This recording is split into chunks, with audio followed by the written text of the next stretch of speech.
Well, this is our reality of life. We add a lot of mess to it. Negativity, jealousy, competition, and then we are too focused on all that mess. In focusing on all that mess, the mess just deepens and becomes even more. So we try to take one thing at a time. We take one mess out, but still the mess continues. But there's another idea to this. We simply add more life to it.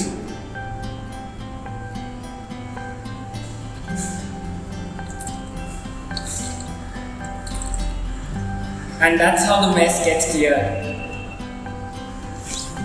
Every season of Lent is about experiencing the joy of living. The joy of living on looking at the cross. Jesus calls each of us to be joyful disciples. And in being that joyful disciples, He beautifully told us that if we have to follow Him, we need to deny ourselves, take up the cross and follow Him. On the cross, we understand what it means to accept our denials. In our relationships, in life situations, all of us are seeking confirmation.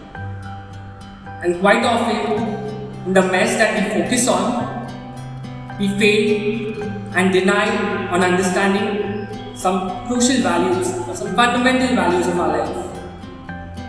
And sometimes we simply ignore our self-image. While accepting our denials, being honest to our own brokenness is what we are called in this experience of joy of living.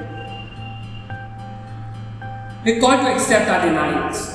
Secondly, about embracing the cross. What do we see on the cross? It's each of us. All of us are present on that cross, and the cross is that seed, the fruit of forgiveness. We are called to experience that forgiveness in our life and in the life of the other. Daily, we can forgive the person we have encountered in our life. We can ask for forgiveness for those whom we've hurt and caused harm to. Practicing the virtue of forgiveness is a choice, and that's God's gift to us. And lastly, about following Jesus, it's just about being with Him. In being with Him, we are called to embrace our vulnerability. We are called to trust one another, called to share with one another our life openly, and be there with the person who needs us. These little things help us understand the joy of living in the season of Lent. And so let's make the season of Lent a joy of living as we look up at Jesus on the cross.